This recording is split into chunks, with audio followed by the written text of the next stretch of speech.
Alright guys, this is a chayote squash. And this is also a chayote squash. They are two different varieties. This one is a spiny or spiky or prickly chayote. They're a little tricky to handle, but they are two different varieties of chayote squash. And this one's also beginning to mold, so it's a good thing we're doing this now. So I have only begun to explore chayote. Obviously you got your smooth chayote here and your spiny here. There is kind of an in-between that I've seen where it's mostly smooth with like some spines speckled around on it. And then I've seen a long chayote. So these things have been in cultivation for a long time. We're talking going back to the Aztec Empire. They have been around a while. So they are in many ways an ancient vegetable. And generally they are used as kind of a carrier for flavors in cooking. They'll take up the flavors that they're cooked with and just be pretty great. So the purpose of this video is I have read that the spiny chayote tends to be sweeter than the smooth chayote. And I've had both of them before and didn't really pick up on a difference, like a strong difference, but I'm going to try this again and we'll see, because this is a much bigger spiny one this time around. We'll see if this one has more sweetness going on than this one, and we'll find out, hopefully. So depending on how you like your chayote or how you like to cook with it, the smooth ones you can just eat straight, but the spiny ones, obviously you gotta remove the spines in some way. I've seen videos of people like very carefully carving off the spines. I am not gonna do that. I am just gonna like square cut this thing, especially because it's got some mold going on.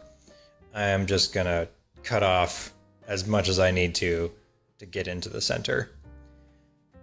That said, the smooth chayote, even though you can eat it straight up, some people don't like the firmer skin on the outside, so they'll either peel it off or cut it off. It's just whatever your preference is. But I am gonna cut back to this, and I'll probably have like a block that I've cut out of the center of this and have a bunch of extra material that'll go in my compost. Before I cut it open though, so you can handle this thing, you just gotta be kind of careful because it is poking me right now. I wouldn't want to get this thrown at me, you know what I mean? It's not the same kind of spines as, say, a cactus, where they detach themselves and kind of stick into you. At least, not in my experience with these. But at the store, these ones will generally have like some tongs alongside it so that you can, you know, get it into the darn bag. So you can actually pick it up. This one, the spines seem to have softened a bit, so it's not troubling me too much. But if you're careful, you can handle these, but it's probably not gonna be that fun. Alright, we're back, and now I have a very angular geometric block where there once was a spiny chayote. We got all the excess here. It seems like a lot, but it's all gonna go in my compost. Nothing gets wasted around here. So, let me get one more cut on this guy. One-handed knife work here. And one more cut on this guy.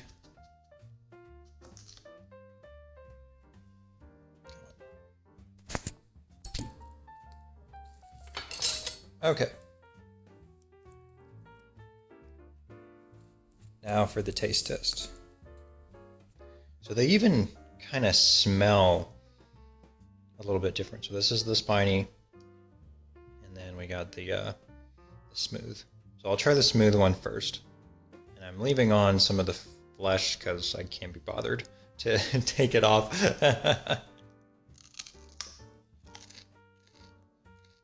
Probably gonna want like some salt or something. Like it's okay by itself, but it's kind of like a cucumber, you know. Good for salads, good for cooking, all sorts of the same stuff that you would use like a cucumber for. Really, stir fries.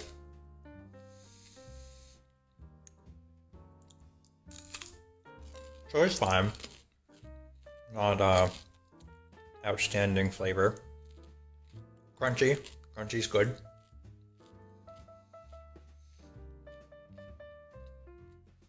Not really sweet. So, spiny chayote.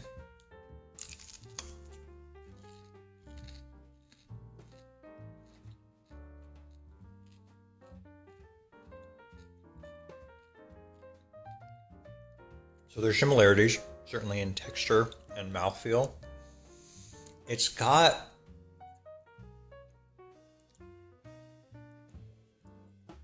I guess it's a little bit sweeter. The thing that it's doing for me is there's a different angle on the flavor. It feels like, tastes like there's something extra going on flavor-wise. I'm trying to pick out what that flavor note is.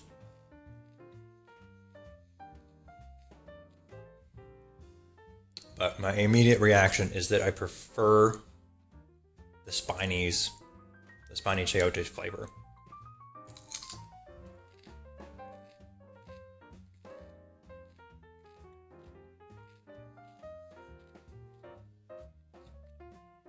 I'm trying to tease out what that flavor note is. It's almost like I almost want to say like peppery notes to it. I don't think that's quite right, but and it's very subtle. It's very much in the background, but when you have them side by side, you can pick it out. And I prefer the spiny chayote, definitely.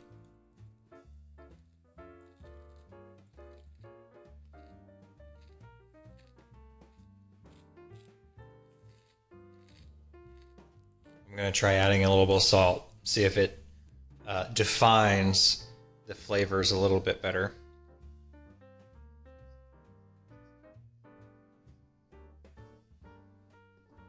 All right, here's the smooth chayote again.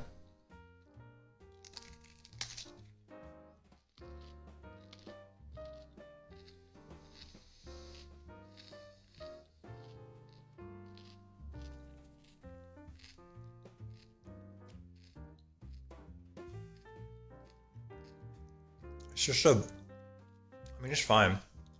There's just like I don't want to say blandness because that doesn't seem fair, but it's got a plainness to it. Here's the spiny chayote with salt.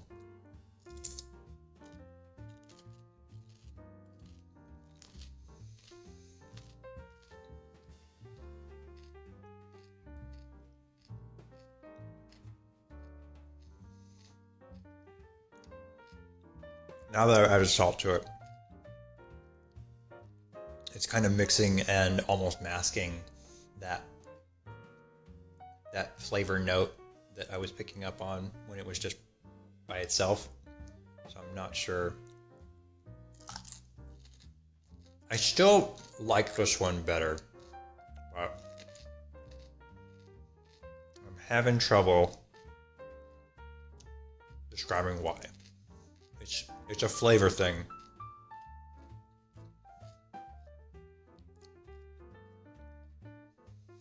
And I think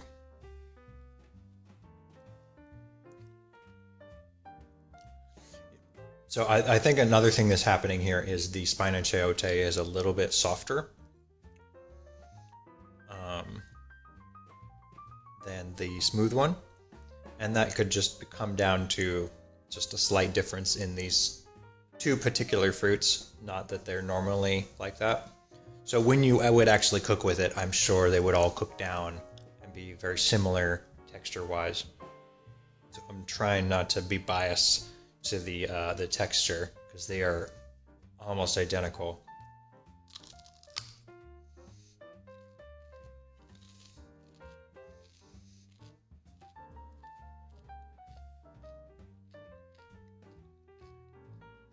So that peppery note that I keep trying to like pin down and identify, it's kind of in the background. Like an aftertaste is what I mean.